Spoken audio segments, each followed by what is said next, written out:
हम इस कथा को प्रारंभ करें उससे पूर्व कथा के जो सबसे बड़े श्रोता हैं, प्रभु चरित्र सुनवे को रसिया, ऐसे प्रभु चरित्र सुनवे के जो रसिया हैं, जिनको केवल ठाकुर जी की कथा सुनने में सबसे ज्यादा रुचि है, ऐसे श्री हनुमान जी महाराज को हम लोग प्रणाम कर लें और उनका आवाहन करें कि ये हनुमंत लाल आप पधारो।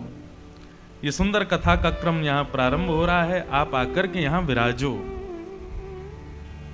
आइए हनुमंत विराजिए,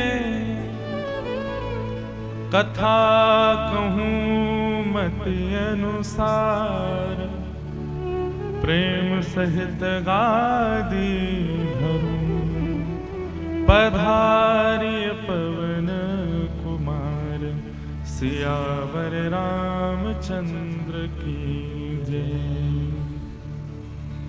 मंगल मूर्ति मारुति नंदन, मंगल सब लोग गाओ। मारुति नंदन, मंगल मूर्ति मारुति नंदन, मंगल मूर्ति मारुति नंदन, मंगल मूर्ति मारुति नंदन, मंगल मूर्ति मारुति नंदन, सकल अमंगल मूल निकंदन, सकल मंगल मूल निकंदन, सकल मंगल मूल निकंदन, सकल मंगल मूल निकंदन, सकल अमंगल मूल निकंदन, सकल अमंगल मूल निकंदन, सकल अमंगल मूल निकंदन, सकल अमंगल मूल निकंदन, मंगल मूर्ति मारुति नंदन, मंगल मूर्ति मारुति नंदन,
बंदौ राम लखन वही देहि, बंदौ राम लखन वैदेही, बंदौ राम लखन वही देहि, बंदौ राम लखन वैदेही।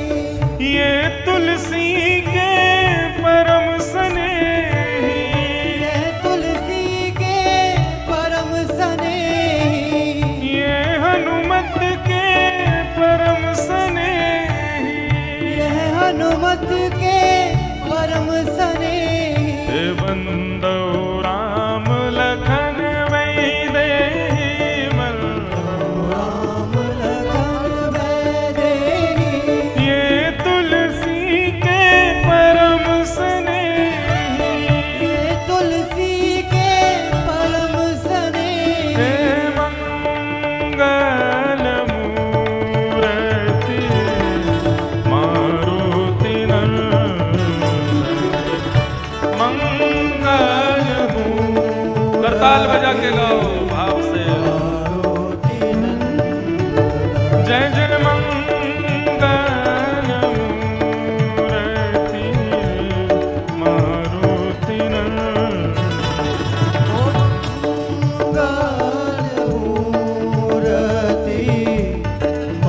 मारुति हे पवन तनय संगन हितकारी, पवन तनय हृदय विराजत अवध बिहारी, विराजत अवध बिहारी, हृदय विराजत अवध बिहारी, हृदय विराजत अवध बिहारी। हे मंगल मूर्ति मारुति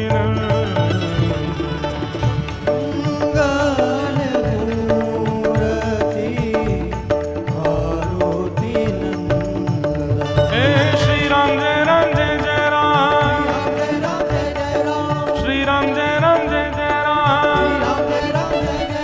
श्री राम जय राम जय जय राम, हे श्री राम जय राम जय जय राम, श्री राम जय राम जय जय राम, श्री राम जय राम जय जय राम, श्री राम जय राम जय जय राम,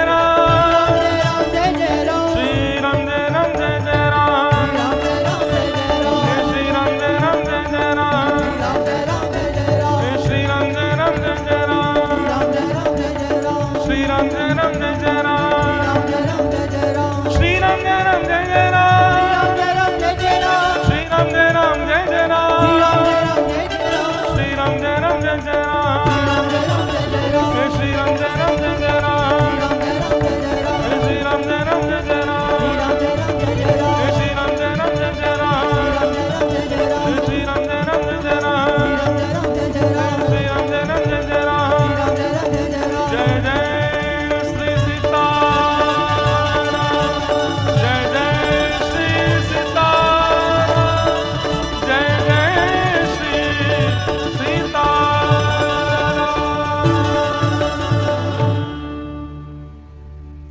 हे मंगल मूर्ति मारुति नंदन, मंगल मूर्ति मारुति नंदन। हाँ मंगल मूर्ति मारुति नंदन, मंगल मूर्ति मारुति नंदन। अनंत बलवंत श्री हनुमान जी महाराज की जय, जय जय श्री सीताराम। श्री वृंदावन बिहारी लाल की जय, राधा रमण लाल की जय, राधा वल्लभ लाल की जय। भागवत महापुराण की जय। गंगा यमुना मैया की जय।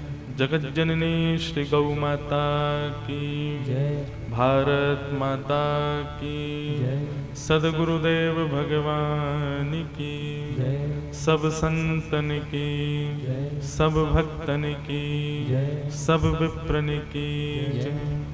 जय जय श्री राम, जय जय श्री राम, जय जय श्री राधे। द्वारिका धीश की जय।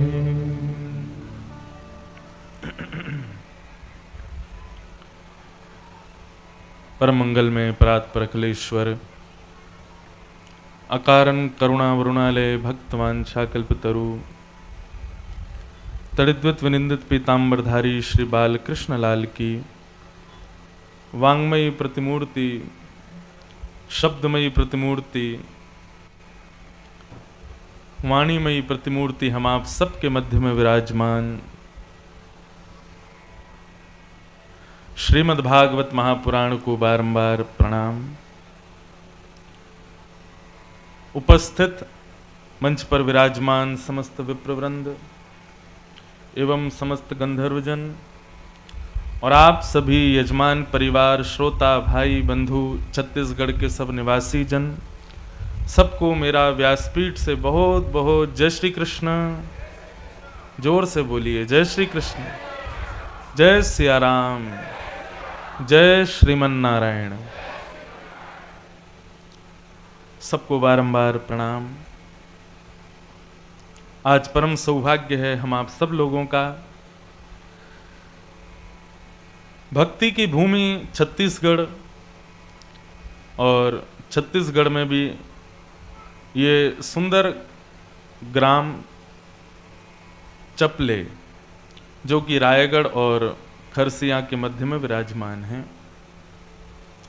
यहाँ पर भी हमारा बड़ा वैष्णव भक्त परिवार श्री गेंदलाल जी श्रीवास एवं उनके समस्त परिवार और समस्त ग्राम निवासी एवं उनके समस्त मित्र भाई बंधु सबके अथक प्रयास से ये सुंदर भागवत की भागीरथी आज यहाँ प्रवाहित होने के लिए प्रारंभ हो रही है।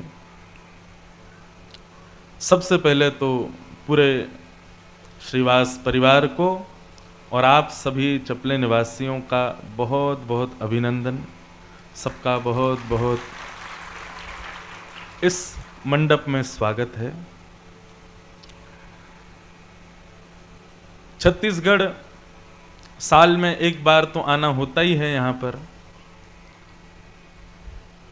क्योंकि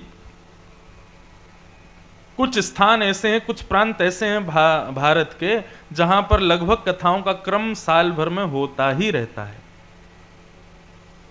उसमें यदि कह दें तो कोई अतिशयोक्ति नहीं, सबसे ऊपर छत्तीसगढ़ ही है। कई चीजों में कहते हैं छत्तीसगढ़िया सबसे बढ़िया, लेकिन यदि भक्तों की श्रृंखला में कहें, कथा श्रोताओं की श्रृंखला में कहें, तो वहां पे भी छत्तीसगढ़िया सबसे बढ़िया। कितना भी बड़ा पंडाल बना लो, कितने भी बड़े आयोजन करा लो, छत्तीसगढ़ में कथा हो रही है तो पूरा भर जाएगा। क्यों? इतने वैष्णव आते हैं कथा सुनने।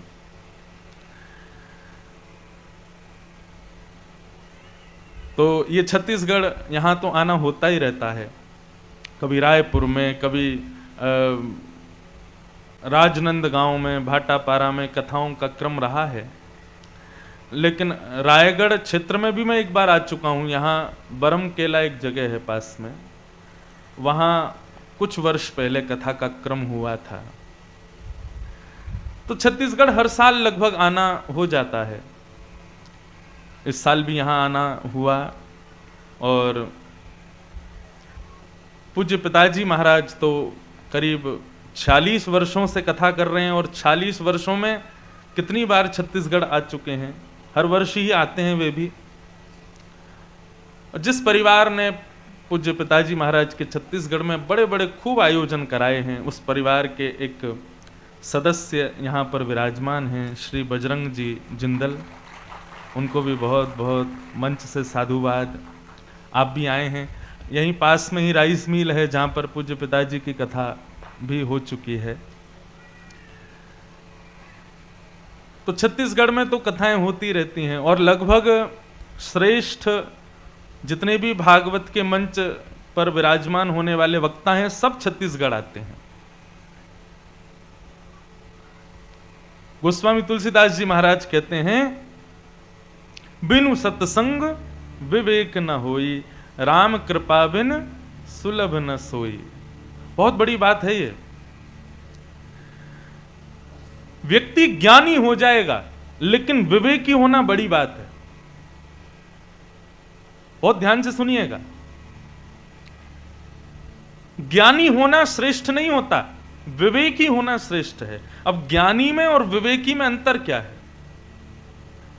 ज्ञानी का मतलब पढ़ा लिखा, जिसको किताबी ज्ञान है, जिसको ग्रंथों का जिसने अवलोकन किया है, गुरुजनों के चरणों में बैठकर के जिसने अध्ययन किया है, बड़े बड़े यूनिवर्सिटी में गया है, विद्यालयों में गया है, ऐसे व्यक्ति को हम क्या कहते हैं? ज्ञानी कहते हैं। किताबों से जो मिल जाए, ग्रंथों से जो मिल जाए, गुरुजनों की उच्छिष्ट प्रसादी से जो प्राप्त हो जाए, ऐसा व्यक्ति ज्ञानी हो जाता है। परंतु विवेकी व्यक्ति तो अनुभव से होता है या ठाकुर जी की कृपा से होता है। रावण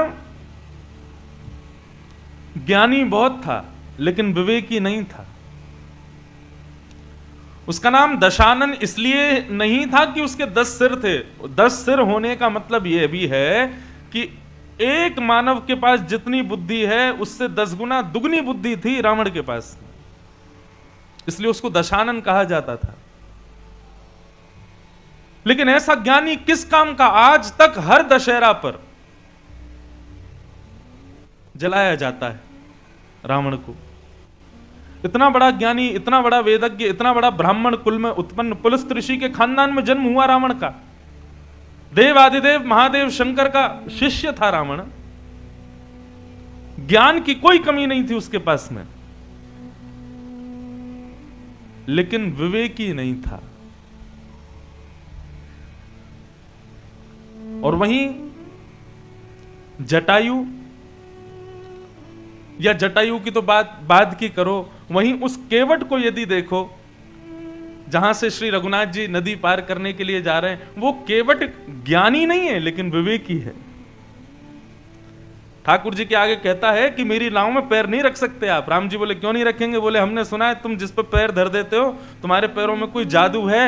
वो पत्थर पर रखा था तो वो नारी हो गई। अब मेरी तो रोजी रोटी नाव है, आपने कहीं पैर रख दिया और ये नारी बन गई तो कहां जाऊंगा मैं?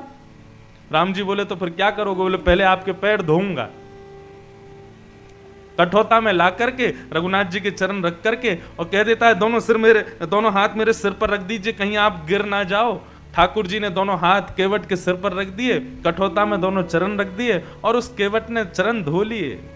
धो करके जिस चरण की रज को ब्रह्मा नहीं पाते, जिस चरण की रज को देवादिदेव महादेव नहीं पा सकते, उस चरण रज को उस साधारण से अनपढ़ गंवार से उस केवट ने प्राप्त कर लिया। क्यों? ज्ञानी नहीं है, विवेकी है। और ये विवेक मिलता कहां से है? इसी प्रकार के सत्संगों से विवेक प्राप्त होता है। बिनु सत्संग विवेक ना होई। और सत्संग कब तक नहीं मिलेगा? बोले राम कृपा बिन सुलभ न सोई।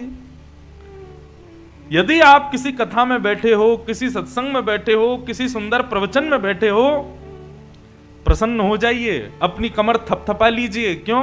क्योंकि रघुनाथ जी आपसे प्रसन्न हैं, इसलिए यहां बैठे हो।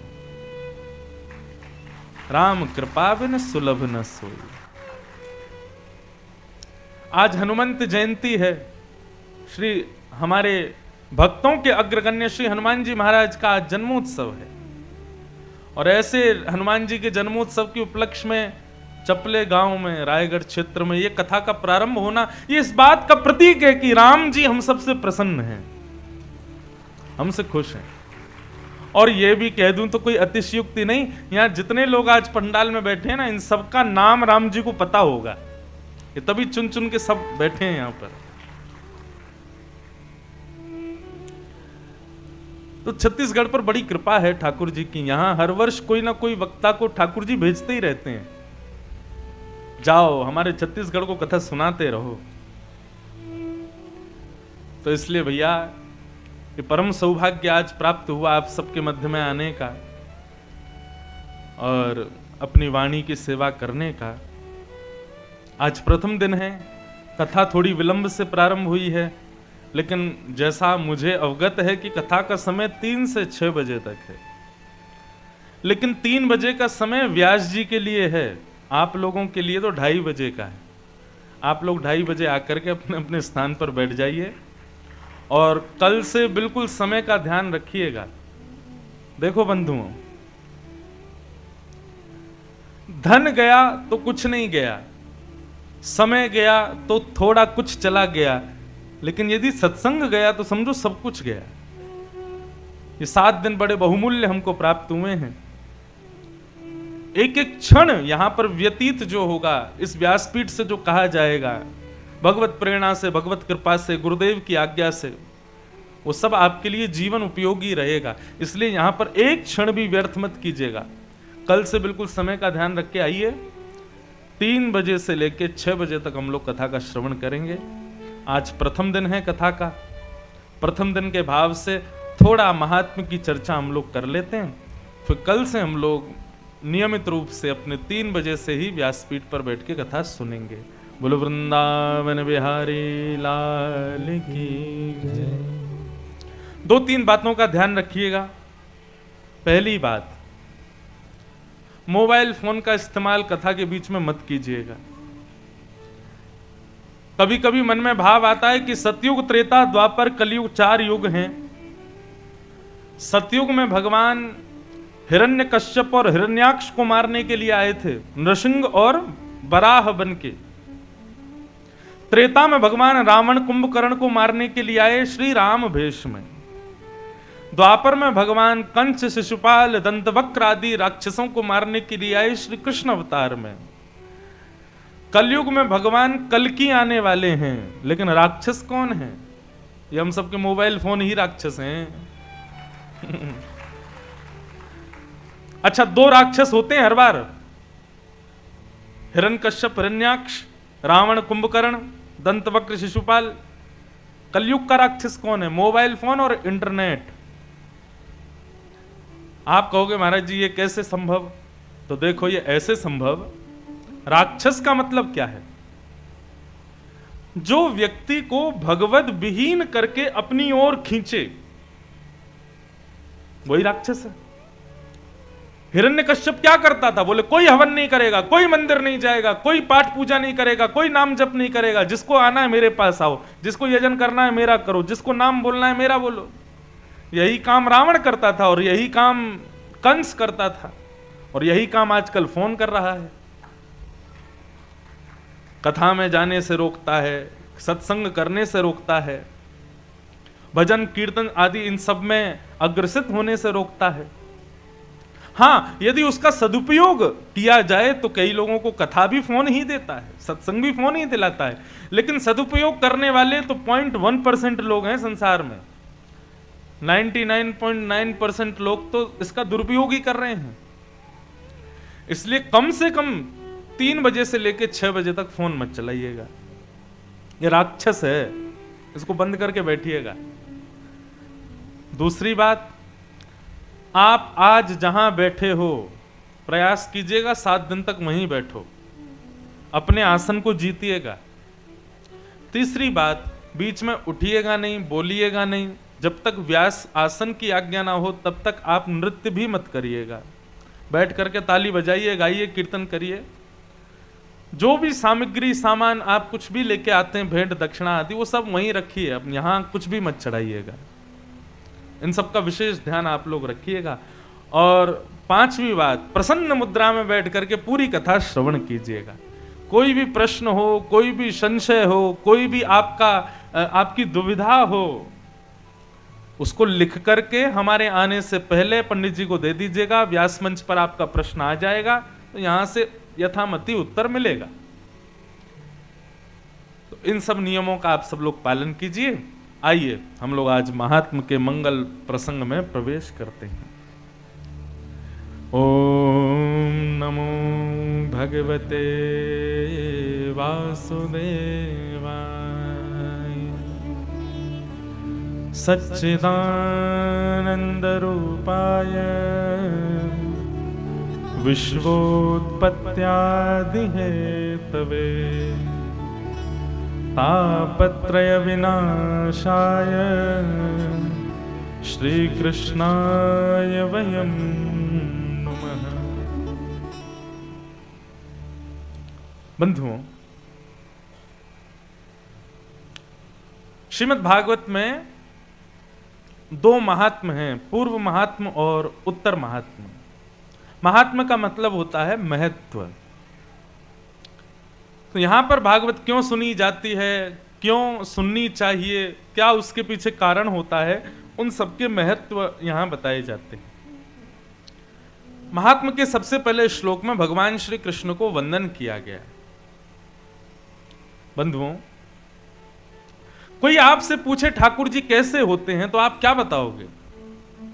मोर मुकुट वंशी वारे होते हैं, पीतांबरी पहनते हैं, सांवले से होते हैं। यदि ये सब ठाकुर जी के रूप का प्रतिपादन करते हैं ना, तो मैं भी मोर मुकुट पहन सकता हूं, मैं भी पीतांबरी पहन सकता हूं, मैं भी सांवला रंग कर सकता हूं।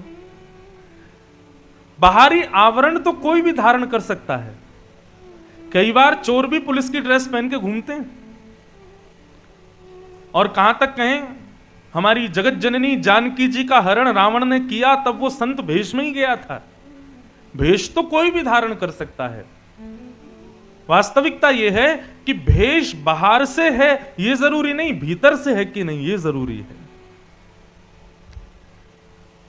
तो यहां पर ठाकुर जी के 3 लक्षण बताए गए हैं, 3 गुण बताए गए हैं, 3 रूप बताए गए हैं, जिनको आप बहुत ध्यान से सुनिएगा। मोर मुकुट वंशी वाले हों, गोवर्धन धारण करने वाले हों, चतुर्भुज रूप धारण करने वाले हों, सुदर्शन चक्र वाले हों, गदा धारण करने वाले हों, ठाकुर जी के जितने भी रूप हैं, परंतु प्रत्येक उन स्वरूपों में 3 ही रूप समान हैं। पहला सत्य,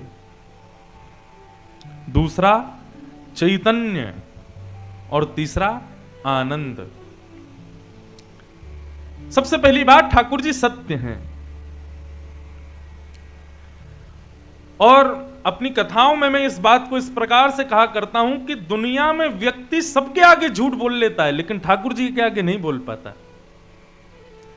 पत्नी से झूठ बोलेंगे, पति से झूठ बोलेंगे, माता पिता से झूठ बोलेंगे, मित्रों से झूठ बोलेंगे, लेकिन जैसे ही अपने ठाकुर जी के सामने जाते हैं, बोलते भले ही नहीं है, लेकिन अंदर ही अंदर हम ठाकुर जी से कहते हैं, तुम जानत सब अंतर्यामी, आपको सब पता है मेरे अंदर क्या चल रहा है, मैं क्या करके आया हूं या मैं क्या करने जा रहा हूं, मैंने कितने दुष्कर्म किए, दुष्कृत्य किए, मैंने कितने पाप किए, मैं कितना छुपा के घूम रहा हूं अपने आप को, ये सब आपको पता है। नाथ मुझे क्षमा करना। हम सबसे झूठ बोल लेते हैं, लेकिन ठाकुर जी के सामने हमसे झूठ बोला नहीं जाता। चोर भी चोरी करता है ना, तो बार बार क्षमा मांग के करता है, ठाकुर जी क्षमा कर देना, मैं 500 रुपए उठा के ले जा रहा हूं। क्यों? क्योंकि ठाकुर जी सत्य हैं। तो ये भगवान का पहला रूप है, सत्य। दूसरा रूप ठाकुर जी का है चैतन्य। चैतन्य का मतलब क्या है? गर्मी लगती है, हम लोग कूलर चला लेते हैं। क्यों? क्योंकि हमारे अंग प्रत्यंग को गर्मी का अनुभव हो रहा है। सर्दी लगती है, हम स्वेटर पहन लेते हैं। क्यों? क्योंकि हम चैतन्य हैं। ऐसे ही बंधुओं, भगवान भी चैतन्य हैं। जो लोग ठाकुर जी की सेवा में ये विचार करते हैं कि ये तो मूर्ति है, इनको थोड़ी ठंडी सर्दी गर्मी लगती होगी, ऐसे लोगों को भगवान का दर्शन कभी नहीं हो सकता। जो लोग शंकर जी पर दूध चढ़ाते हैं, पंचामृत अभिषेक करते हैं और उसके बाद में शंकर जी की खूब जोर से रिगड़ देते हैं शंकर जी को, जरा भी ये विचार नहीं करते कि इनको लग रही होगी। वो वास्तव में एक प्रकार से वो भगवत विहीन व्यक्ति है। ठाकुर जी चैतन्य हैं। ये हमारी अविद्या है, ये हमारा अज्ञान है कि हम उनको मूर्ति के रूप में देख रहे हैं। वो मूर्ति नहीं है, वो साक्षात चैतन्य है।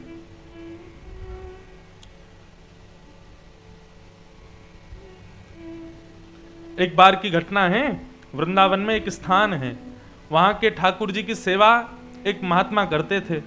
महात्मा को किसी कारण से कहीं जाना पड़ा तो वो किसी और को सेवा देकर के चले गए और उनसे कह गए, भैया ठाकुर जी का रोज अभिषेक करना, रोज इनको स्नान आदि कराना, वस्त्र आदि पहनाना, प्रेम से सब करना। बोले ठीक है।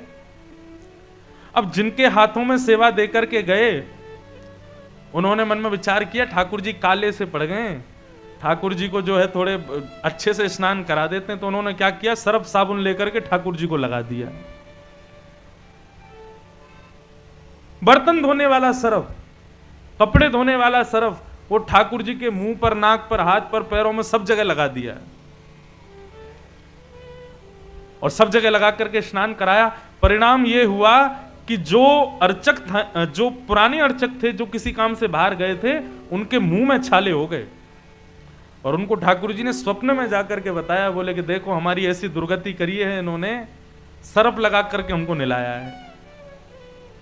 लौट करके आए, बड़ा डांटा फटकारा। उसके बाद में ठाकुर जी की औषधि का भोग लगाया, ठाकुर जी के अंग प्रत्यंगों पर औषधि लगाई, तब जाकर के उनके मुंह का छाला ठीक हुआ। भगवान मूर्ति नहीं है, भगवान पाषाण नहीं है, भगवान मार्बल के नहीं होते, भगवान अष्टधातु के नहीं होते, भगवान सोने चांदी के नहीं होते, भगवान भगवान होते हैं। उनको जड़ नहीं समझना चाहिए, वो साक्षात चैतन्य हैं।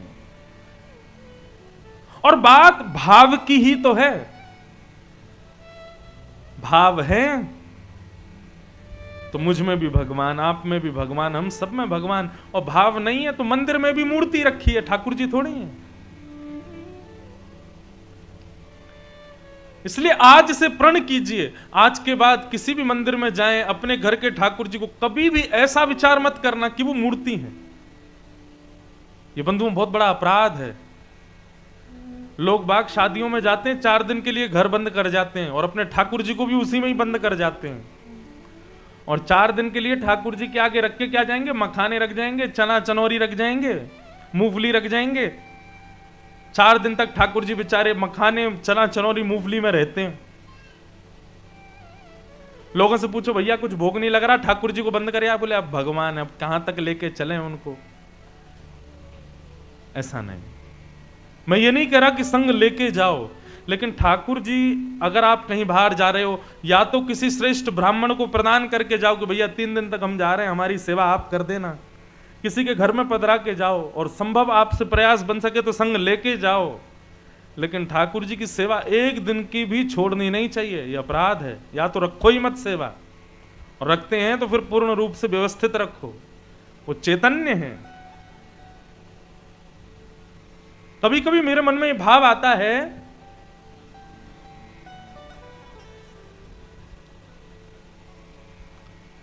हम लोग जितने अपराध ठाकुर जी की सेवा में करते हैं, ठाकुर जी सब लिखते जाते हैं। और जिस दिन हमारी मृत्यु होती है, हम भगवान के सामने जाते हैं, भगवान से जाके शिकायत करते हैं, प्रभु हमको नरक क्यों भेज रहे हो, प्रभु हमको आपने इतना कष्ट दिया, जीवन भर इतना श्रम दिया, ये सब आपने क्यों किया। तो भगवान बोलते हैं अब तेरी शिकायत पूरी हो जाए तो मैं अपनी निकालूं। तुमने हमारी सेवा में कितना अपराध किया। हमको चना चनौरी खिला के रखा, दिसंबर की सर्दी में खुद तो गीजर के गर्म पानी से नहाते हो, हमको ठंडे पानी से नहलाया। कभी दाल में नमक ज्यादा हो जाए, कभी बिना नमक की दाल बन जाए, हम चुप रह करके सब सहन करते गए, तो फिर तुम क्यों शिकायत कर रहे हो। ठाकुर जी सहन कर रहे हैं।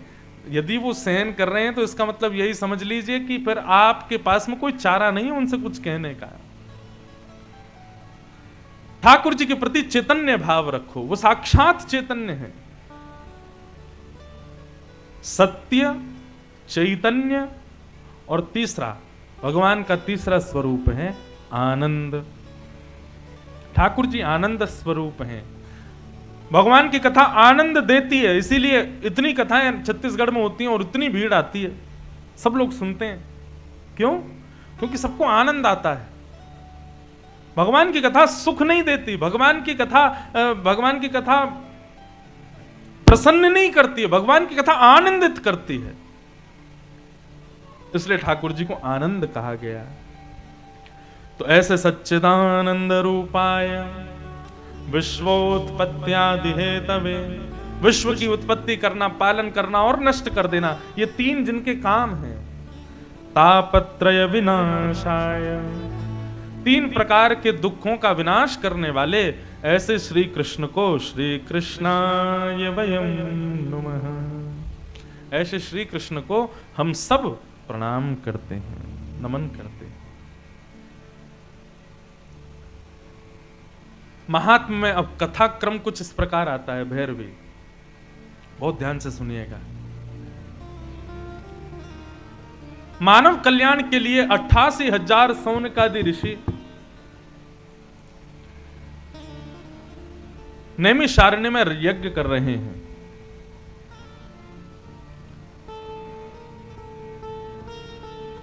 लेकिन तभी 88,000 सौनकादि ऋषियों को ऐसा लगा कि यज्ञ से शायद मानव कल्याण नहीं हो पाएगा। तब उन्होंने सूत जी महाराज से प्रार्थना करते हुए कहा कि मानव कल्याण के लिए कोई श्रेष्ठ उपाय बताइए। तब सूत जी महाराज बोले, 1000 वर्षों में यज्ञ करने से जो फल तुम प्राप्त करना चाहते हो, वो फल केवल और केवल साप्ताहिक भागवत कथा कराने से प्राप्त हो जाएगा। कालव्याल मुखग्रास त्रास निर्णास हेतवे श्रीमद्भागवतं शास्त्रम कलौ कीरेण भाषितम्। बंधुओं, कलयुग में हर व्यक्ति भयभीत है, डरा हुआ है। और किससे डरा हुआ है? अपनी मृत्यु से। बहुत ध्यान से सुनिएगा सब लोग।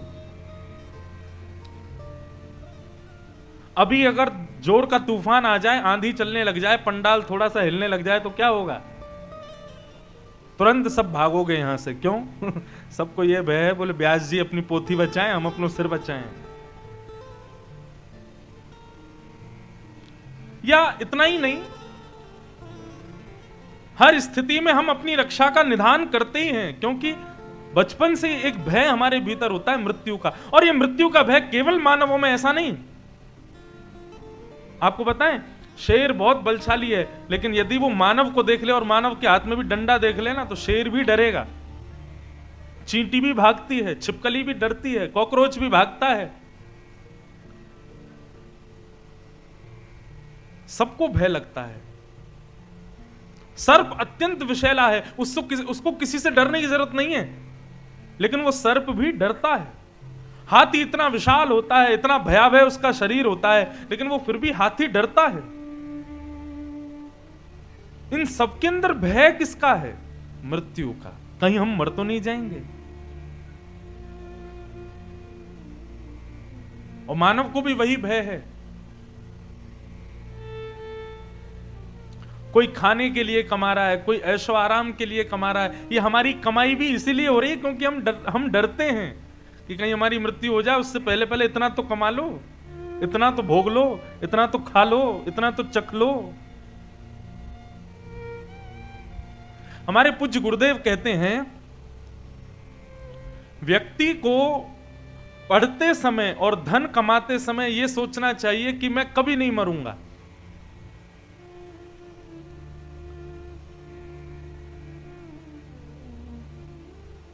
इसलिए जितना हो सके कमाए। लेकिन भजन करते हुए व्यक्ति को यह विचार करना चाहिए कि मेरी मृत्यु कभी भी हो सकती है, अगला क्षण भी मेरा अंतिम हो सकता है। जितना हो सके मैं भजन कर लूं।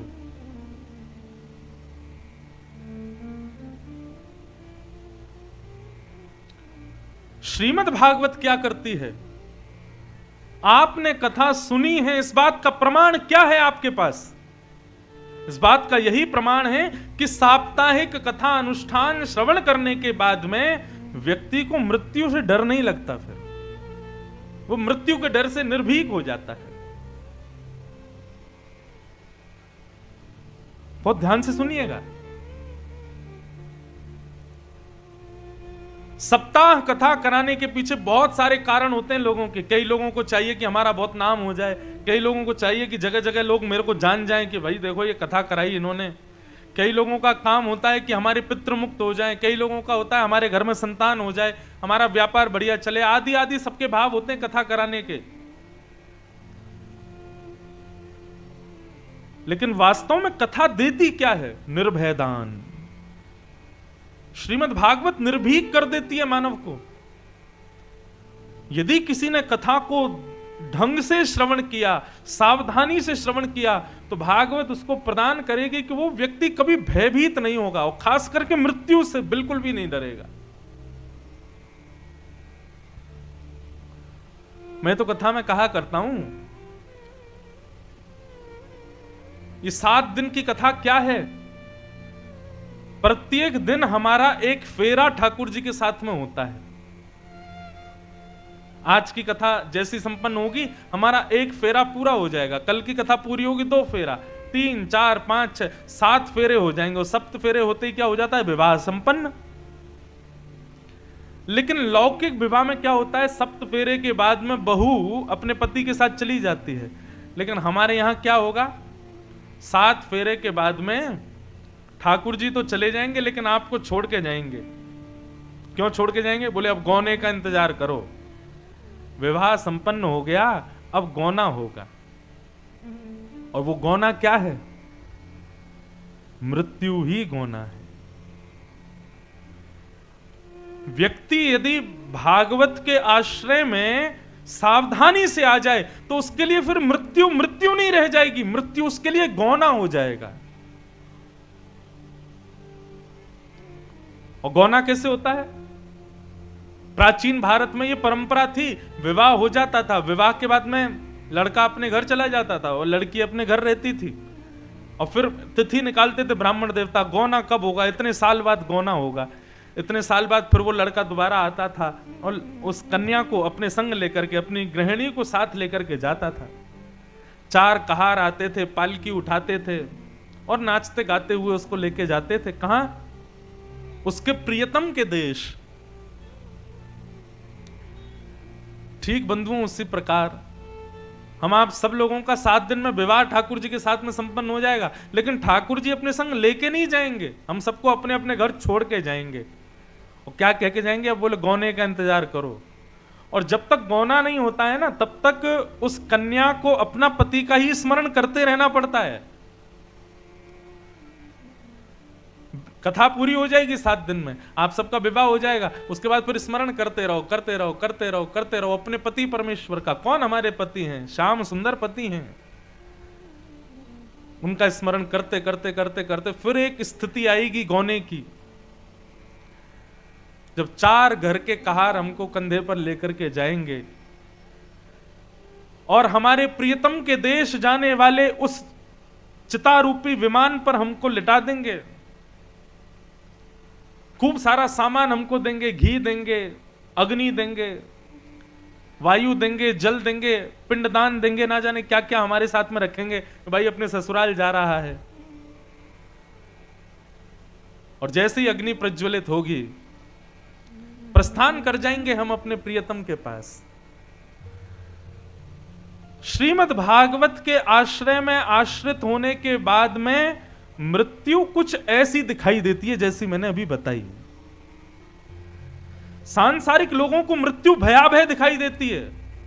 पत्नी रो रही है, बच्चे रो रहे हैं, पूरा खानदान रो रहा है, पूरा नगर रो रहा है, 4 लोग उसको ले जा रहे हैं, रोते हुए लेकर के जा रहे हैं, कंडे में अग्नि लगा करके उसको प्रज्वलित करके और उसका संस्कार कर देते हैं। लेकिन श्रीमद् भागवत के आश्रय में आने के बाद में मृत्यु भयावह नहीं, मृत्यु सुखद दिखने लग जाती है। ये प्रमाण है कि हमने कथा सुनी है कि हमको मृत्यु से अब भय नहीं लगता। क्या भरोसा है इस जिंदगी का, क्या भरोसा है इस जिंदगी का, क्या भरोसा है इस जिंदगी का, क्या भरोसा है इस जिंदगी का। वो साथ देती नहीं ये किसी का, साथ देती नहीं ये किसी का, साथ देती नहीं ये किसी का, साथ देती नहीं ये किसी का। क्या भरोसा है इस जिंदगी का, क्या भरोसा है इस जिंदगी का। हमारे पूज्य पिताजी महाराज कहते हैं 5:15 हो रहे हैं, मैं कथा सुना रहा हूं, लेकिन 5:30 बजे भी मैं कथा सुनाऊंगा, ये कोई गारंटेड नहीं है। कल 2:30 बजे के लिए आप सबको बोल रहा हूं कि 3 बजे मैं आ जाऊंगा, लेकिन मैं आ पाऊंगा ये मैं जानता नहीं हूं इस बात को। मृत्यु कभी भी आ सकती है, इसलिए भैया जितना हो सके अपने प्रत्येक क्षण को हरि स्मृति में लगा दो, कभी भी अंत हो सकता है। साथ देती नहीं ये किसी का, साथ देती नहीं ये किसी का। तो क्या भरोसा है इस जिंदगी का, क्या भरोसा है इस जिंदगी का। क्या भरोसा है इस जिंदगी का, क्या भरोसा है इस जिंदगी। श्री भक्त वत्सल भगवान की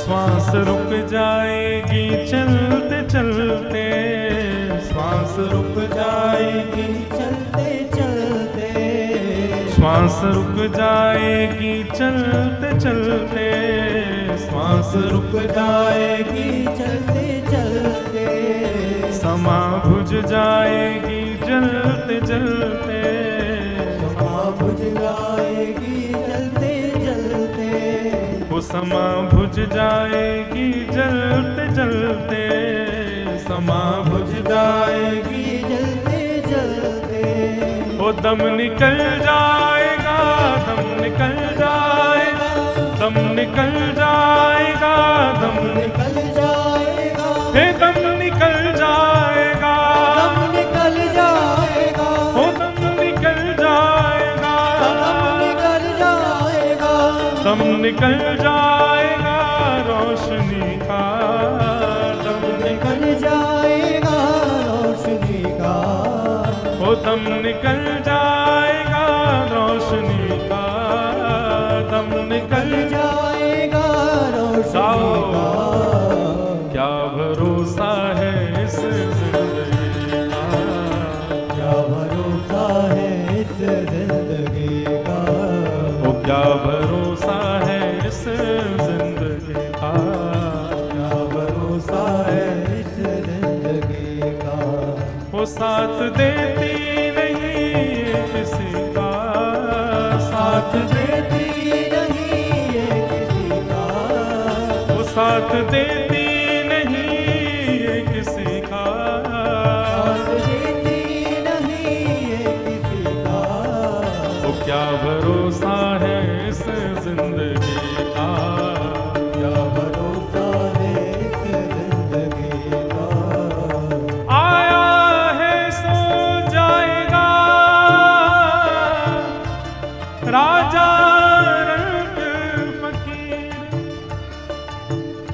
कोई भिखारी है तो मृत्यु कहीं उस पर दया कर दे कि अरे भाई बेचारा भिखारी है, इसको नहीं मारूं मैं, ऐसा नहीं होगा। और कोई राजा है तो मृत्यु उसके यहां जाके लोभ करे कि अरे इससे तो मुझे बहुत संपत्ति मिलेगी, इसको नहीं मारना चाहिए, ऐसा नहीं है। आया है सो जाएगा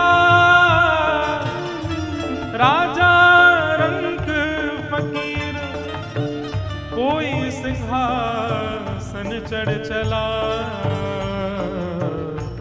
कोई बंधा जिंदगी, क्या भरोसा है इस जिंदगी का, क्या भरोसा है इस जिंदगी का, ओ क्या भरोसा है इस जिंदगी का, क्या भरोसा है इस जिंदगी का। ये दुनिया हकीकत पुरानी, ये दुनिया हकीकत पुरानी, चल के रुकना है इसकी रवानी, चल के रुकना है इसकी रवानी, फर्ज पूरा करो, फर्ज पूरा करो।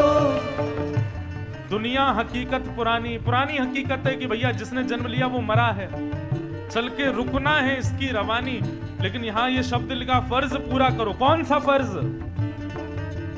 परोपकार करने का फर्ज, सत्संग करने का फर्ज, हरिस्मरण करने का फर्ज, गौ सेवा का फर्ज, राष्ट्र सेवा का फर्ज, माता पिता गुरु की सेवा का फर्ज, ये सब हमारे कर्तव्य हैं। मृत्यु से पहले यदि हमने अपने कर्तव्यों का निर्वहन नहीं किया तो भी नरक जाना पड़ेगा।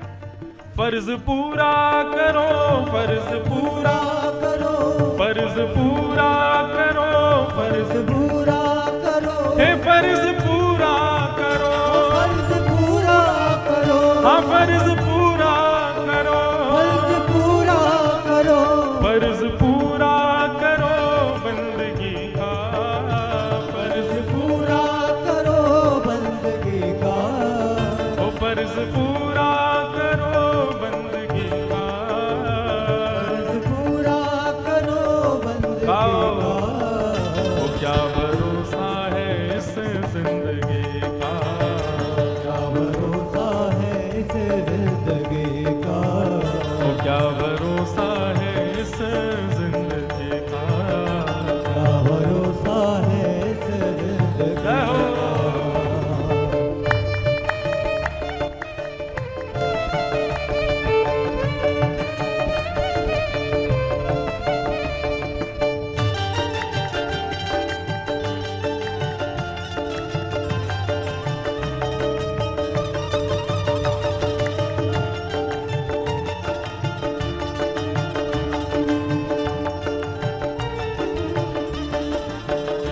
हम रहे ना मोहब्बत रहेगी, हम रहे ना। ना मोहब्बत रहेगी। पंक्ति सुनते सुनते किसी ने पूछा, बोले आप कह रहे हो अपना फर्ज पूरा करो भैया, हरिस्मरण करो, माता पिता गुरुजनों की सेवा करो, परोपकार करो, राष्ट्र सेवा करो, इन सबको करने के बाद भी मरना तो तब भी पड़ेगा। बोले हाँ मरना तो पड़ेगा। तो फिर इन सब कामों को करें ही क्यों? जब हमको पता है कि हमें मर ही जाना है तो फिर कर्तव्य करें क्यों? अपने कर्मों को करें क्यों? तब लेखक कहते हैं यदि कर्म करते हुए, कर्तव्य करते हुए जाओगे तो क्या होगा? हम रहे ना मोहब्बत रहेगी, हम रहे ना मोहब्बत रहेगी। और दास्तां अपनी दुनिया कहेगी, दास्तां अपनी दुनिया कहेगी। ओ नाम रह जाएगा, नाम रह जाएगा, नाम रह जाएगा, नाम रह जाएगा, ए नाम रह जाएगा, नाम रह जाएगा, ओ नाम रह जाएगा, नाम रह जाएगा, नाम रह जाएगा आदमी का, नाम रह जाएगा आदमी का, ओ नाम रह जाएगा आदमी का, नाम रह जाएगा आदमी का। क्या भरोसा है इस जिंदगी का, क्या भरोसा है इस जिंदगी का, ओ क्या भरोसा है इस जिंदगी का। क्या भरोसा है इस जिंदगी का। आजकल लोग पता है क्या कहते हैं? कलकत्ता का रसगुल्ला, अरे मरने से पहले नहीं खाया तो क्या किया आपने? राजस्थान के बीकानेर की भुजिया नहीं खाई मरने से पहले, तो क्या किया आपने? दक्षिण भारत के इडली डोसा समोसा नहीं खाए तो क्या किया आपने? पंजाब की लस्सी नहीं पी तो क्या किया आपने? अरे मरने से पहले हमने विदेश नहीं देखा, स्विट्जरलैंड नहीं देखा, अमेरिका नहीं देखा, कनाडा नहीं देखा, इंग्लैंड नहीं देखा, क्या किया हमने? मरने से पहले कश्मीर नहीं देखा तो क्या किया हमने? लेकिन हम कहते हैं मरने से पहले अति सुंदर श्री रघुनाथ जी को नहीं देखा तो क्या किया हमने? हम लोगों ने क्या कर लिया पता है? कश्मीर मरने से पहले जाना है, अमेरिका मरने से पहले जाना है, Canada, England, London, Australia, Calcutta का रसगुल्ला, बीकानेर की भुजिया, पंजाब की लस्सी, दक्षिण के इडली, ये सब मरने से पहले करना है। और राम जी बोले मरने के बाद दर्शन करेंगे उनका वैकुंठ में। अरे ऐसा नहीं है। भक्ति का मतलब यही है, कथा का मतलब यही है कि अपने आप को इतना योग्य बनाओ कि जैसे मीराबाई ने जीते जी दर्शन किया, तुलसीदास जी ने जीते जी दर्शन किया, सूरदास ने जीते जी दर्शन किया, ऐसे ही हम भी जीते जी ठाकुर जी का दर्शन करें। मृत्यु के बाद थोड़ी करना है। आज कोई आपसे पूछे कि आपका क्या संकल्प है, जीवन क्यों जी रहे हो, कहते ना बोले ताकि अंतिम श्वास निकले उससे पहले श्याम सुंदर मेरे सामने खड़े हो जाएं, यही मेरा उद्देश्य है बस। ओ क्या भरोसा है इस जिंदगी का, क्या भरोसा है इस जिंदगी, इसलिए गाओ भाव से श्रीमन नारायण नारायण नारायण, श्रीमन नारायण नारायण नारायण, श्रीमन नारायण नारायण नारायण, नारायण नारायण, बद्री नारायण नारायण नारायण, बद्री नारायण नारायण नारायण, मुक्ति नारायण नारायण नारायण, मुक्ति नारायण नारायण का भाव से श्रीमन नारायण नारायण नारायण, श्रीमन नारायण नारायण नारायण, भज मन नारायण नारायण नारायण, भज मन नारायण नारायण नारायण, भज लो नारायण नारायण नारायण, भज लो नारायण नारायण नारायण, श्रीमन नारायण नारायण नारायण, श्रीमन नारायण नारायण नारायण। बोल भक्त वत्सल भगवान की। जय। इसलिए बंधुओं मृत्यु का कोई भरोसा तो नहीं है। भागवत हमको ठाकुर जी के योग्य बना करके, ठाकुर जी से हमारा विवाह करा के, संबंध बना करके, और फिर मृत्यु को गौने के रूप में परिवर्तित कर देती है। यह भागवत का प्रमाण है।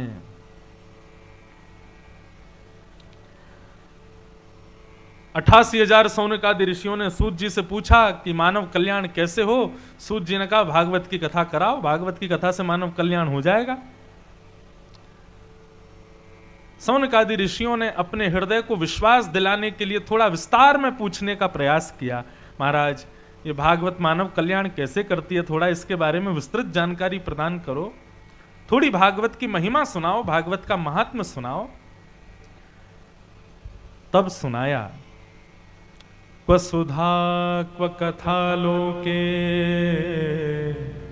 क्व कांचुकमणिर् महान् ब्रह्मरातो विचार्यं वे तदा देवांजहासः। ब्रह्मरातो विचार्येव तदा देवांजहासः।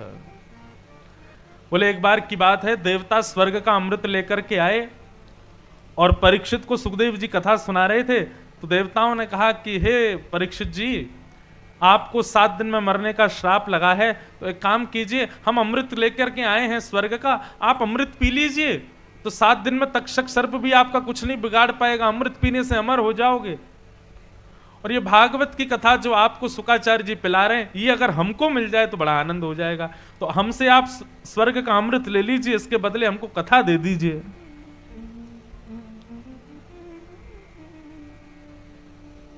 अभक्तांस्तांश विज्ञाय न ददौ सकथामृतम। श्री शुकाचार्य जी महाराज मुस्कुरा करके बोले, अरे देवताओं, तुम अमृत के बदले कथा सुनने आए हो। इसका मतलब अमृत देकर के कथा सुन रहे हो। तुमने कथा को अमृत के समान मान लिया। दक्षिणा देकर के कथा कभी सुन नहीं सकते आप। बहुत ध्यान से सुनिएगा बंधु।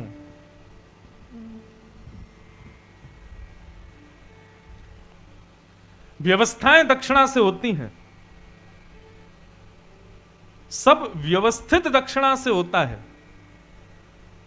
लेकिन व्यास जो शब्द कह रहा है वो दक्षिणा से नहीं प्राप्त हो पाएगा। आप व्यास जी को अपने शहर में बुला लोगे, पूरी व्यवस्थाएं सब कुछ दक्षिणा के बल पर कर लोगे, लेकिन कथा आपके हृदय में दक्षिणा से नहीं उतरेगी।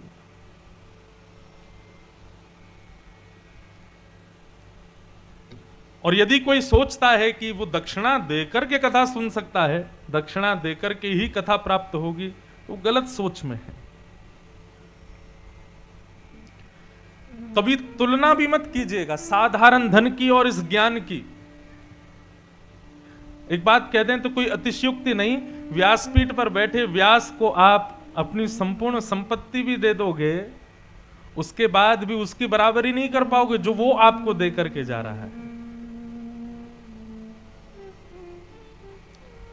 किसी को धन दोगे 10 दिन में खर्च हो जाएगा, लेकिन किसी को ज्ञान दोगे मरते दम तक खर्च नहीं होगा। इसलिए हमारी श्रीमद् भागवत में गोपियां कहती हैं, भुवि गृणन्ति ते भूरिदा जनाः। इस पृथ्वी पर यदि सबसे बड़ा कोई दानी है तो मैं व्यास हूं, इसलिए कह रहा हूं, ये मत सोचिएगा। भगवान के सुंदर चरित्रों का गुणगान करने वाला, भगवान की सुंदर कथा सुना करके व्यक्ति को भक्त बनाने वाला, भगवान की सुंदर चर्चा सुना के व्यक्ति के हृदय में जितनी दूषितताएं हैं उनको नष्ट करने वाला, वो ज्ञान प्रदान करने वाला व्यक्ति सबसे बड़ा दानी है। इसलिए दक्षिणा से कथा नहीं है।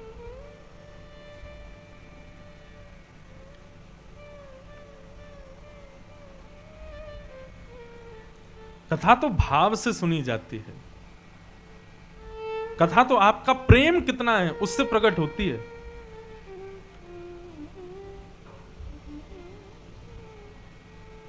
हम दक्षिणा कितनी दे रहे हैं, इससे कथा का कोई प्रयोजन ही संपन्न नहीं हो पाएगा। हमारी कितनी कथाएं साल में तो ऐसी हुई हैं जहां पर हमको ही अपनी जेब से लगा करके कथा करनी पड़ती है। कई जगह ऐसे ऐसे यजमान मिलते हैं, ऐसे ऐसे श्रोता मिल जाते हैं, वो कथा में बुला लेंगे, सारी व्यवस्थाएं कर देंगे, सब कुछ कर देंगे, पता चली अंतिम दिन यजमान गायब हो गए। जिस दिन दक्षिणा लेनी थी यजमान जी कहीं चले गए। अब पूरा गांव खोज रहा है। एक तो कथा में जगह नहीं बताऊंगा कहां की, अभी पिछले साल की बात है, इतना बता देते हैं, थोड़ा उत्तर प्रदेश में ही थी। तो कथा थी,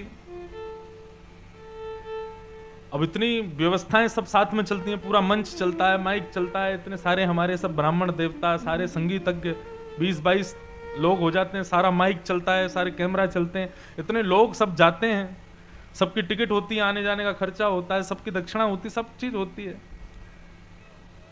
वहां पहुंच गए, कथा करी,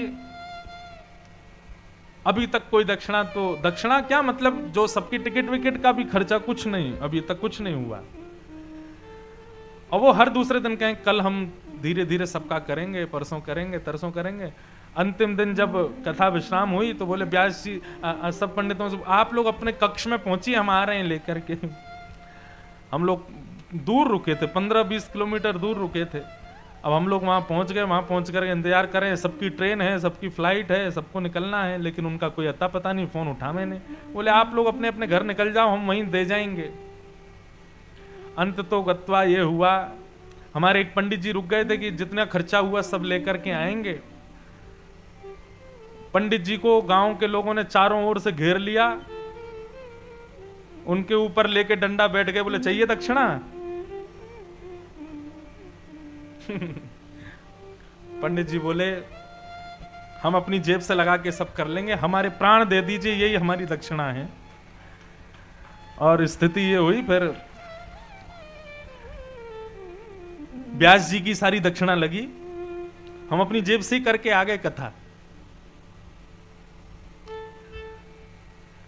तो कहने का अभिप्राय, निश्चित ही मैं ये बात क्यों कह रहा हूं कि उस गांव में या उस शहर में या उस आयोजक परिवार में किसी एक की तपस्या तो रही होगी कि वहां कथा हुई। दक्षिणा के बल पर नहीं हुई थी, वहां कथा का पहुंचना, पंडाल का लगना, व्यासपीठ पर आरती नित्य हो रही है, अनुष्ठान चल रहा है, रोज 7 दिन तक निर्विघ्न कथा का होना, ये इस बात का प्रमाण है कि दक्षिणा से वहां कथा नहीं हुई थी। वहां किसी ना किसी ने तो भजन किया था, किसी ना किसी की तो तपस्या थी, उसके ऊपर कृपा साध्य होकर के भागवत जी वहां हो गए। वो बात अलग है कि व्यास जी की ही दक्षिणा लग गई सारी, तो दक्षिणा से कथा नहीं होती, दक्षिणा से व्यवस्था होती है।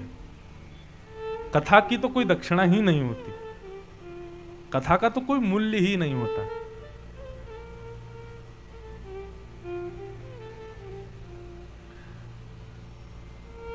और आज देवता स्वर्ग का अमृत लेकर के आए और शुक्राचार्य जी से कहते हैं कि हमको कथा सुना दीजिए, बदले में आप ये अमृत परीक्षित को पिला दीजिए। सुखदेव जी बोले, बिना अमृत कलश के यदि तुम लोग आते ना तो तुमको मैं कथा जरूर सुनाता, लेकिन ये अमृत कलश लेकर के तुम कथा को तोलने के लिए आए हो, इसलिए तो मैं तुमको यहां पंडाल में बैठने भी नहीं दूंगा। और जिन देवताओं के यहां हम लोग लंबी लंबी लाइन लगा करके खड़े होते हैं, उन सारे देवताओं को कथा के पंडाल में घुसने तक नहीं दिया सुखदेव जी ने। न ददौ स कथामृतम, जाइए और जितनी देर आप खड़े रहोगे मैं कथा सुनाऊंगा, और नहीं इसलिए बढ़िया यहां से चले जाइए। सब देवताओं को वहां से प्रस्थान करा दिया। ऐसी भागवत की महिमा।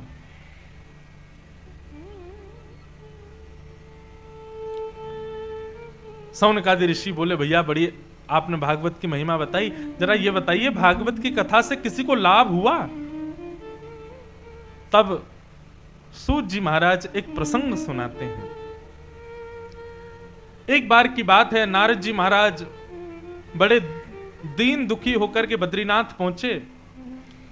तब बद्रीनाथ में उनको सनक सनंदन सनातन सनत कुमारों का दर्शन हुआ। भगवान के प्रथम अवतार हैं सनक सनंदन सनातन सनत कुमार।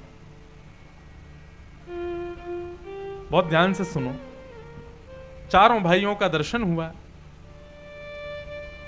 नारद जी महाराज से चारों ने पूछा कि हे नारद जी, कथम ब्रह्मन दीन मुखम कुतश्चिंता तुरो भवान। नारद जी, आप दुखी क्यों हो, क्या चिंता है आपको? तब नारद जी महाराज कहते हैं, बोले महाराज बस पूछिए मत, पूरी पृथ्वी पर भ्रमण करते करते मैंने सब जगह सुख खोजा, लेकिन मुझे सब जगह दुख ही मिला।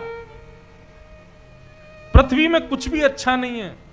और यहां पृथ्वी के लोग कैसे, उन सब के बारे में बताया गया है। कैसे लोग हैं कि सत्यम नास्ति तपः शौचम दया दानम न विद्यते उदर भरिणो जीवा बराकाह कूट भाषिणा। ये तो केवल मैंने एक श्लोक सुनाया है, यहां पर लंबी पूरी कतार से श्लोक हैं। हम मानवों की एक एक बात यहां पर लिखी है, हम कैसे हैं। सबसे पहला बताया सत्यम नास्ति। अरे इस संसार के लोग सत्य नहीं बोलते। नारद जी दुखी थे इस बात से। तपः शौचम दया दानम न विद्यते। यहां के लोग भजन नहीं करते हैं, दिखावा करते हैं भजन करने का। और जो कोई भी भजन कर भी रहा है तो वो भजन निष्काम भाव से नहीं, वो भजन करने के पीछे भी कुछ ना कुछ चाहता है भगवान से। तपः शौचम, पवित्रता, केवल शरीर को साफ रखते हैं, अंदर से मन बिल्कुल अपवित्र है संसार के लोगों का। दया दानम न विद्यते। दया कहते किसको है लोगों को पता नहीं है, दान करना कैसे चाहिए ये लोग जानते नहीं हैं। और उदर भरिणो जीवा, केवल पेट भर जाए हमारा, इसके लिए लगे हुए हैं सब लोग। सुबह से शाम तक व्यक्ति केवल एक ही चीज की भागदौड़ कर रहा है कि हम कैसे भी करके भोजन पा लिया करें, पेट हमारा भर जाया करे। उदर भरिणो जीवा बराकाह कूट भाषण। प्रेम से तो बोलना जानते ही नहीं है, ऐसे बोलते हैं कि मानो जैसे कितने क्रोध में है। पहले की स्थिति बहुत बढ़िया थी, लोग सब कुछ पूछ लो तो बहुत अच्छे से प्रत्युत्तर देते थे। लेकिन आज की डेट ऐसी, आज अगर आप अनजान व्यक्ति से कुछ पूछ लो तो अनजान व्यक्ति तुरंत वहां से निकलने का प्रयास करेगा, ना बात करनी पड़े ना बताना पड़े, ऐसा ही प्रयास रखता है। ग्रामीण क्षेत्रों में फिर भी थोड़ी दया रह गई है लोगों में, लेकिन शहर में तो बस पूछो ही मत। बंबई दिल्ली आदि शहरों में तो एक ही बिल्डिंग में ना जाने कितने परिवार रहते हैं, एक दूसरे से मतलब ही नहीं है।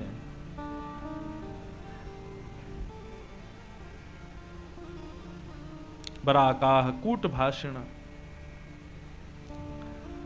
मंदा सुमंद मतयो मंद भाग्या विपद्युता पाखंड निरताम संतो विरक्ता सपरिग्रह। मंद बुद्धि है लोगों की। कैसी मंद बुद्धि? तंबाकू के ऊपर, शराब के ऊपर, सिगरेट के ऊपर, बीड़ी के ऊपर स्पष्ट लिखा रहता है कि इसको खाने से मृत्यु हो जाएगी।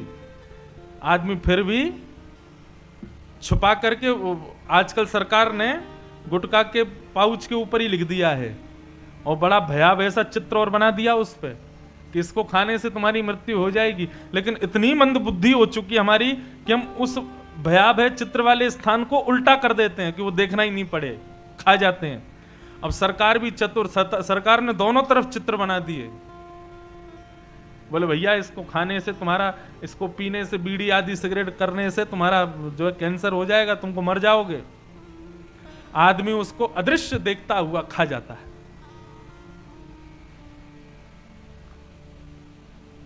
सत्तर किलो का आदमी, लेकिन उस 70 किलो के आदमी को 3 इंच की सिगरेट चिता पे सुला देती है। ये हमारी मंद बुद्धि नहीं है तो क्या है? अरे जब इतना ही मृत्यु को गले से लगाने का शौक है, कई लोग कहते हैं हाँ पीते हैं तो क्या हुआ, मर जाएंगे एक दिन, और क्या है, मरना तो एक दिन है ही है, तो पी करके मरो। अरे इतना ही मरने का शौक है तो जाओ भारत के लिए शहीद होकर के मरो, जाइए राष्ट्र के लिए लड़िए।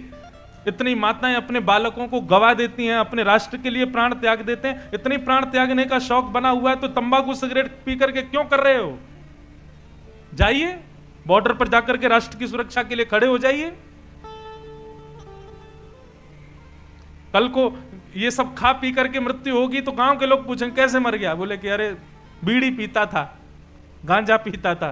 तो आंसू भी आ रहे होंगे ना तो रुक जाएंगे, बोले ऐसा तो मरना ही चाहिए। लेकिन कल को जब गांव में कोई शहीद आता है, पूरा गांव कहता है कि भाई हम सौभाग्यशाली हैं, हम धन्य भाग्य हैं, हमारे गांव का ऐसा ऐसा बालक था, अपने देश के लिए कुर्बान हो गया। ये हमारी मंद बुद्धि है, हमारी सुमंद बुद्धि है कि हम जानते हुए भी अशुद्ध वस्तुओं का सेवन करते हैं। मंदा सुमंद मतयो मंद भाग्या विपद्रुता। और फिर यहां पर क्या लिखा है? बोले पाखंड निरताह संतोह।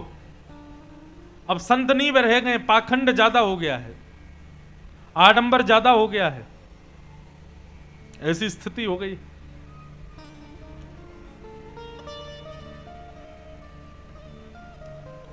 तरुणी प्रभुता गेहे श्यालको बुद्धिदायक। अब ये बात अगर आप सुन सको तो बढ़िया ही है।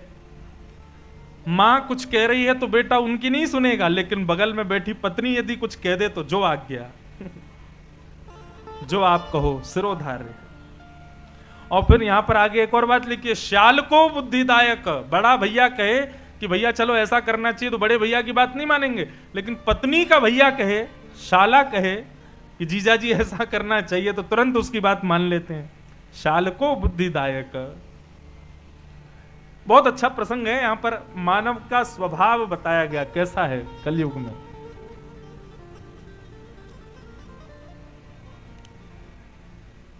कन्या विक्रीणो लोभा,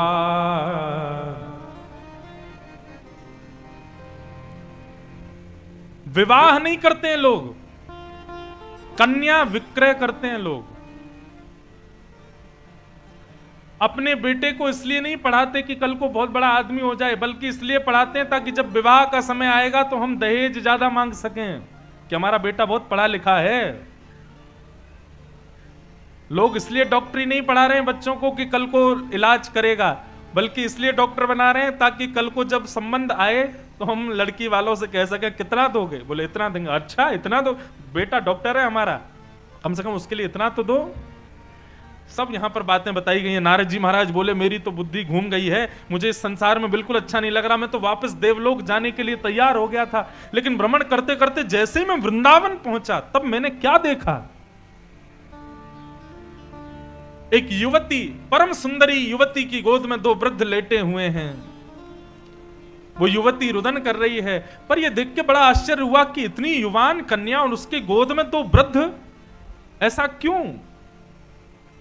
तब मैंने उससे पूछा कि हे युवती तुम कौन हो और तुम्हारी गोद में वृद्ध क्यों लेटे हैं? तब उस युवती ने बताया, अहम भक्ति ऋतिख्याता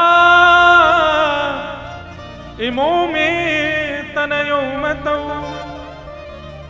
ज्ञान वैराग्य नामानु काल योगे जर्जरो। मैं भक्ति हूं, हे नारद जी मैं भक्ति हूं। नारद जी ने जैसे सुना तुम भक्ति महारानी हो, बोले जी, तुरंत नारद जी ने प्रणाम किया, मैं भक्ति महारानी, और ये दोनों वृद्ध जो मेरी गोद में है ये दोनों मेरे बेटे हैं, इसका नाम ज्ञान है, इसका नाम वैराग्य है। नारद जी महाराज बोले ये कैसे संभव हो सकता है, आप तो इतनी युवान हो और आपके बच्चे बुढ़े हो गए हैं, ये कैसे संभव हो सकता है? बोले काल योगे ने जर्जरो, कलयुग के प्रभाव की वजह से। और कलयुग का भी प्रभाव नहीं बंधु, बहुत ध्यान से सुनिएगा। आज हम जितने भी लोग यहां पर बैठे हैं, भक्ति सबके अंदर है। एक नास्तिक, घोर नास्तिक व्यक्ति भी भक्ति करता है, भक्ष भक्ष खाने वाला, मदिरा पान करने वाला व्यक्ति भी भक्ति करता है। भक्ति सबके अंदर है, लेकिन ज्ञान और वैराग्य ये किसी के अंदर नहीं।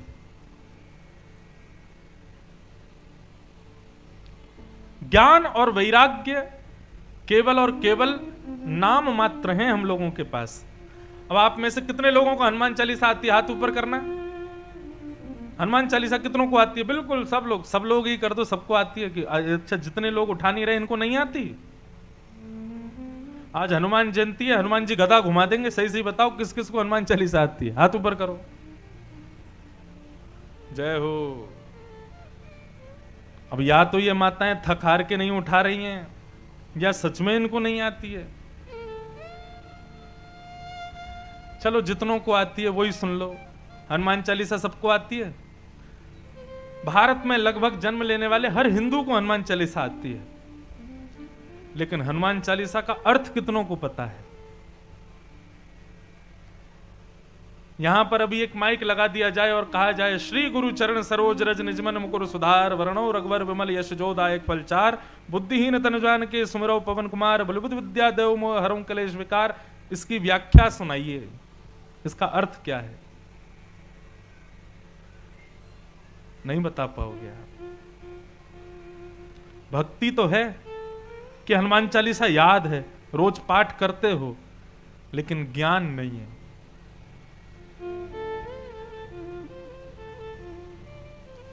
ये तो वही वाली बात हो गई।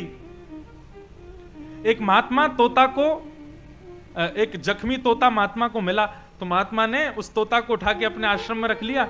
रोज तोता को लेप लगाते थे, और तोता बोलो तोता राम राम, तो तोता राम राम बोलने लगता था। तो महात्मा बोले, एक काम करता हूं, मैं इस तोता को ऐसा ज्ञान, ऐसा पाठ पढ़ाऊंगा, ऐसा ज्ञान दे करके जाऊंगा कि जीवन में कभी मरेगा नहीं।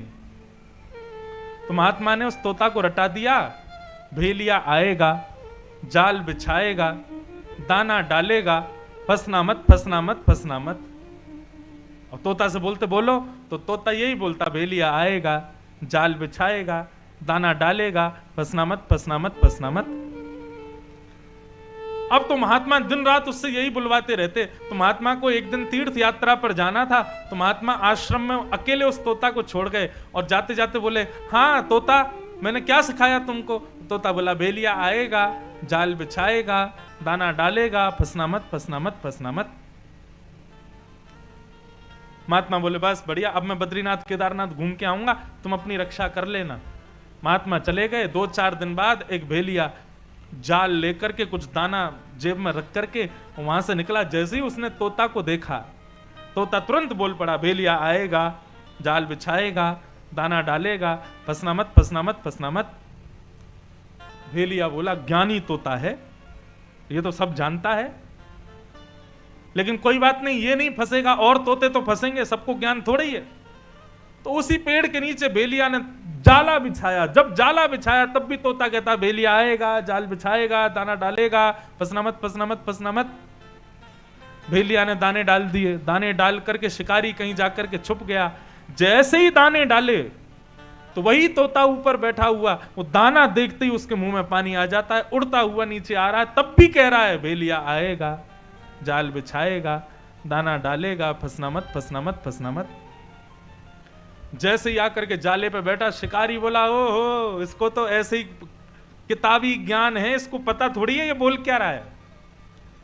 शिकारी ने जाकर के जाला बंद कर लिया और बंद करके तोता को पीछे टांग लिया, ले जाने लगा अपने घर को। तब भी तोता जाले में पड़ा पड़ा भी यही कह रहा है, भेलिया आएगा, जाल बिछाएगा, दाना डालेगा, फंसना मत, फंसना मत, फंसना मत।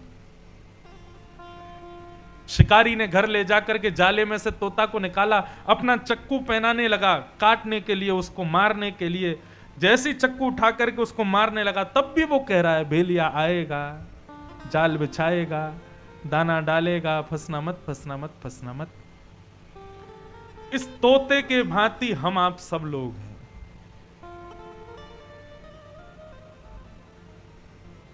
हनुमान चालीसा केवल रट ली है हमने, सूर्य उपासना केवल रट ली है हमने, दुर्गा मैया को कैसे पूजा करनी है, शंकर जी पर कैसे दूध चढ़ाना है, केवल रट लिया हमने, हमको उसका वास्तविक तथ्य पता ही नहीं है। क्यों हनुमान जी पर चोला चढ़ाते हैं, क्यों नवरात्रि में व्रत करते हैं, क्यों शंकर जी पर दूध चढ़ाया जाता है, क्यों एकादशी के दिन खाते नहीं, क्यों शरद पूर्णिमा पर हम लोग उत्सव मनाते हैं, आदि आदि जो भी बात, हमको सब केवल और केवल कृत्य के रूप में पता है, भीतरी ज्ञान हमको कुछ नहीं पता। इसलिए भक्ति तो है हमारे पास, लेकिन ज्ञान और वैराग्य दोनों वृद्ध पड़े हैं। खुद ही बताइए, यदि किसी के बालक वृद्ध हो जाएं, वो मां यदि आपके पास आएगी तो खुश होकर के आएगी कि दुखी होकर आएगी? बालक यदि पीड़ा में है तो वो मां कभी प्रसन्न नहीं रह सकती। इसका मतलब यही है, हम लोगों की अप्रसन्नता का कारण केवल यह है कि भक्ति हमारे भीतर है, लेकिन ज्ञान और वैराग्य न होने की वजह से वो भक्ति अप्रसन्न है। समझ में आई बात?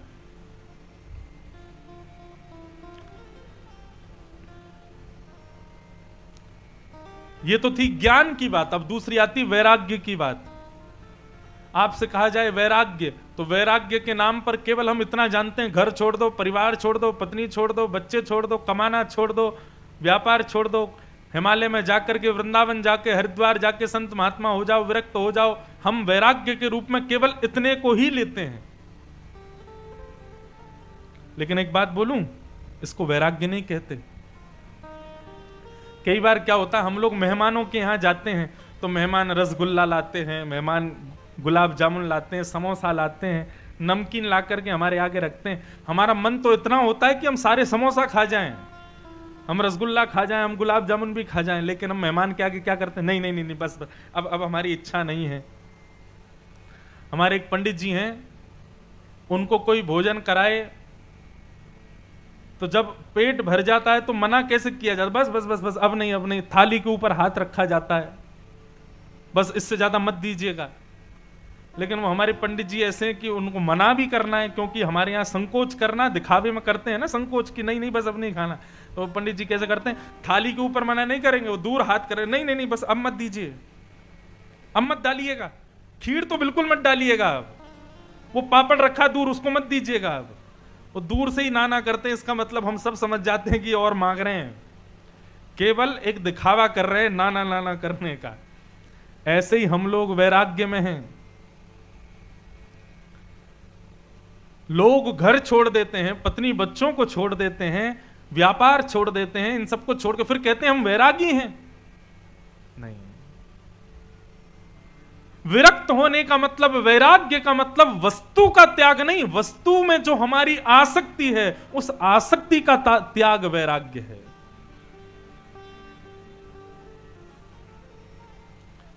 ये कौन है? बोले बाल ब्रह्मचारी। दो स्थिति में ब्रह्मचारी बन जाते हैं लोग। पहली स्थिति, असंख्य सुंदरी नारियां थीं, लेकिन फिर भी अपने ऊपर वशीकरण करते हुए इन्होंने विवाह नहीं किया, ये कौन हो गए? ब्रह्मचारी। लेकिन दूसरे ब्रह्मचारी क्यों हो गए? बोले किसी ने अपनी बेटी इनको ब्याही नहीं, किसी को ये पसंद आए नहीं, किसी ने इनसे साथ फेरे लिए नहीं, और जब उम्र हो गई 45-50 की तो फिर इनको लगा कि हमारा ब्याह तो हुआ नहीं, किसी ने हमसे शादी करी नहीं, अब समाज में सम्मान के लिए क्या करें, तो नाम के आगे ब्रह्मचारी लिख दिया। बोले बाल ब्रह्मचारी, बचपन से ब्रह्मचारी हैं। वैराग्य का मतलब इसे नहीं कहते हैं। वैराग्य का मतलब वस्तु का त्याग नहीं, वस्तु में जो हमारी आसक्ति है उस आसक्ति का त्याग वैराग्य है।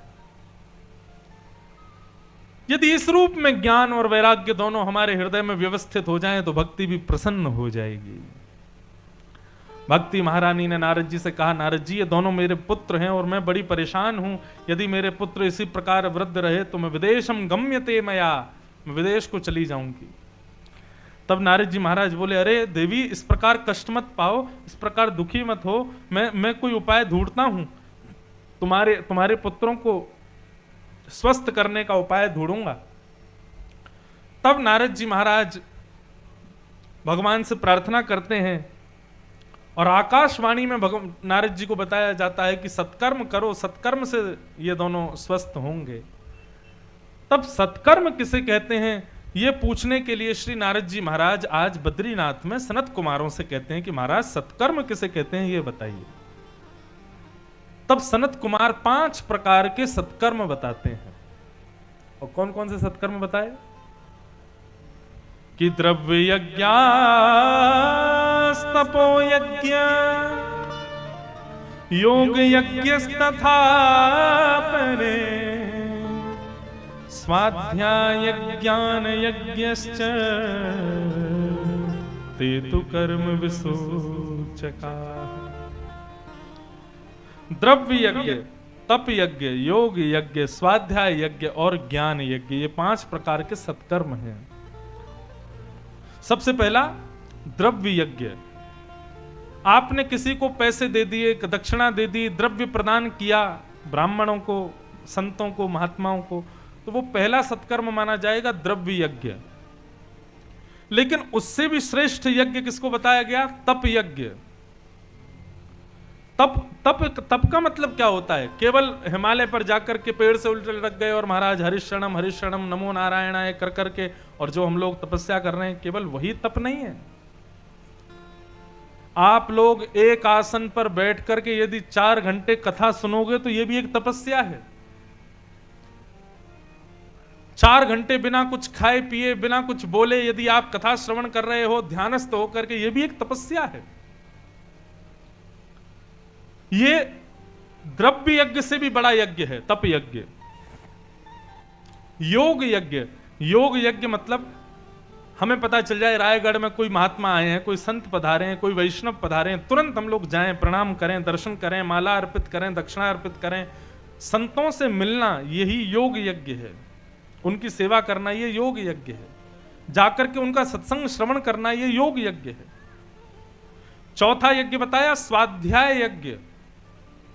संतों के द्वारा सुनी गई जितनी भी कथा सत्संग आदि हैं उन सबका फिर मनन चिंतन करना, घर जाकर के उसका निरुध्यासन करना, ये स्वाध्याय यज्ञ। और 5वां सबसे बड़ा यज्ञ, सबसे बड़ा सत्कर्म क्या है? बोले ज्ञान यज्ञ, भागवत की कथा करवाना। ये सबसे बड़ा सत्कर्म है संसार का। कोई भंडारा कराता है, कोई अन्नदान कराता है, कोई वस्त्रदान कराता है, लेकिन भागवत के कराने वाला व्यक्ति तो ज्ञान का दान करवा रहा है। ये सबसे बड़ा दान है। इसलिए श्रीमद् भागवत में ज्ञान यज्ञ को सबसे बड़ा सत्कर्म कहा गया।